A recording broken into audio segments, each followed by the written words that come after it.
Hey there, friends. I'm the only Sir Cracker, and this is a review kind of hoarding, DVD video.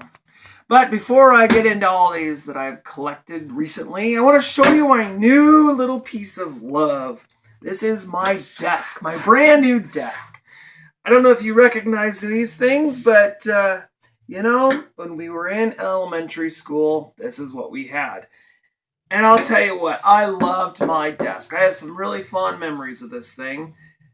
However, this isn't my actual desk. I bought this for 50 cents, believe it or not, at Habitat for Humanity store. They were being donated from the school district because the school district is getting all new desks. And in the process, I also paid $1 and got me a matching chair to go with it. Not exactly the same chair I had when I was a kid. Mine was blue and it had funny legs on it. But yeah, what the heck, right? So I got me a little desk and I'm ready to go. So for $1.50, I think I did good. All right, so on to the show. I picked up some movies. I got them at Winco. Now I don't normally buy movies at Winco. I go through and they'll have like 500-600 titles there, and I'll go through and I'll see maybe one if I'm lucky.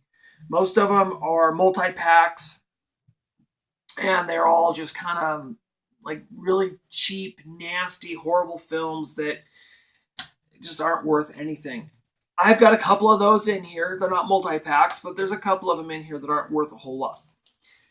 None of them have been opened, nor have I seen any of these titles. So you'll have to tell me what you think, and then I'll come back and tell you what I think. So the first one is The Answer Man. And this film I actually got to see, and it was quite funny. It was really funny. And so I thought, well, it's not in my collection, so I'll buy it. $3.98, not a problem. The other one I got here, and I don't know anything about it, but this is American Teen. And I'm kind of suspecting that this has probably got something to do with a little bit of, coming of age, teenagers probably experimenting with drugs, possibly, or sex, or something like that. Again, I've never seen it, so I figure it's worth a try. Now, I've heard a lot about this one. This is FrostNixon. And I have never seen this one either. Haven't seen any of them. But I have been told that the acting quality in here is impeccably amazing. And so I'm curious to see how that turns out and how good the film is as far as the acting is concerned. But what I really want to do is I want to see how they portray the 1960s and 70s. I want to see attention to detail. Because it is a film that is taking place in the past. I'm really hoping that they do a good job at showing the past without the technology of the 60s or 70s. Because the technology of the 60s or 70s made everything grainy, discolored, and that kind of thing. And so we, as young people, not being from that time period, we get an image in our head. The 60s are very yellowy and grainy and very muted colors. And that's not the case at all. But I'm hoping that they portray it the way it really was. So I'm kind of curious about that. This one is, Coming and Going. Now, again, I don't know any of the actors in it, but it looks kind of funny. They have a little... it's a Chihuahua they have on the cover. So I thought, that's kind of cute looking. It kind of reminded me of a cover I can't remember what the girl's name, but she was on Mickey Mouse Club, I think, at one point in time. But it's kind of cute. And I thought, well, if it's any good, then I'll give it a try. If not, well, I add it to my collection. Maybe one of the younger people that come and watch my videos and part of my collection will enjoy it. I don't know. Although I did that with Britney Spears' movie. Yeah, that didn't turn out well. Nobody watched it since I bought it, and that was the reason I bought it. Oh well.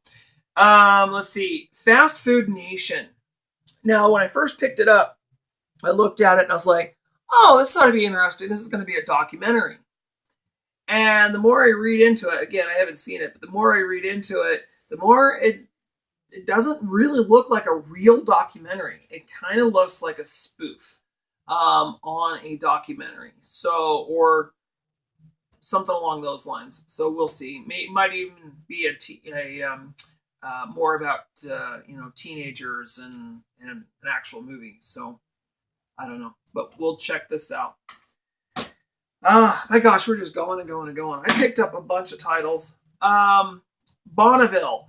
Now, the reason I picked this up is because of Kathy Bates. Kathy Bates, in my opinion, is one of the greats.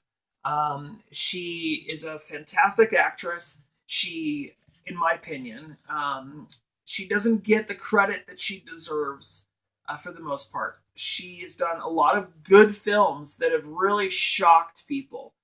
Every time, in my opinion, every time I've seen her in a film, she's a completely different person, completely different character. The one that got me just recently was, I can't remember the name of it either, where she played a lawyer. And it was a TV show. But she was in the movie Misery, which blew my mind. She did a fantastic job in that and really scared the living crap out of me. And if I was a writer and I got kidnapped, I definitely wouldn't want Kathy Bates to be the one to beat the shit out of me and hold me hostage until I fixed my book.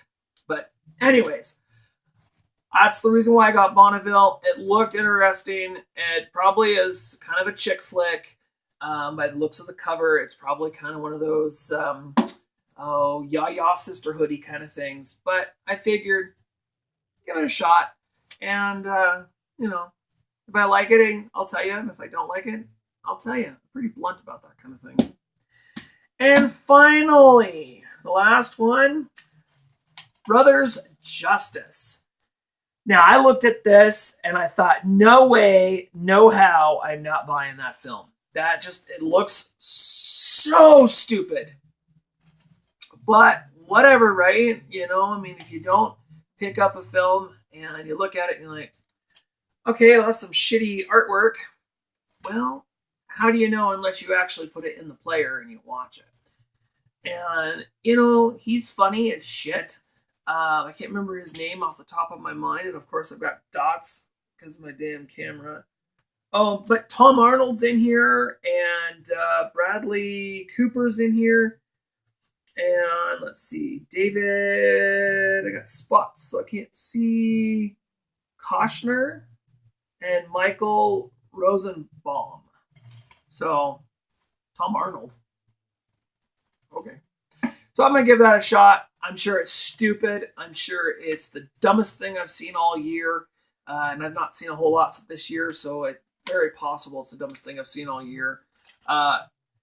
It could be the worst thing. It could be the best thing. Who knows? So, you know what? For, let's see what I spent. I think I spent a total of maybe $30 here. Almost not quite $30. Got some good titles, it looks like, possibly. Some bad titles, possibly. I could spend $30 on one movie, a Blu-ray, and get 2 hours, if I'm lucky, of enjoyment, not knowing if I like the film or not, because I've never seen it before. Or, in this case, I can get, looks like, seven total titles. Well, 7 times 2, we're looking at 14 hours, possibly. If there's special features, of course, it could be even longer. And, yeah, of course, I'm going to risk the fact that I may not know if I like them, and I may feel like I've wasted my money. But on the other end of it, who knows? Maybe there could be some gems. Well, that is it. That's my hoarding video. Keep watching. I plan on having a few more videos coming where I do a little bit more of a review on particular videos. I've got a few that I've done in the past. And now that I've got me a really cool desk and it makes me feel like I'm a kid again, well, I might just do a few more. So until next time, I'm the only Sir Cracker, and I definitely appreciate you spending the time with me. Keep watching those films and keep watching me. Bye for now. Bye.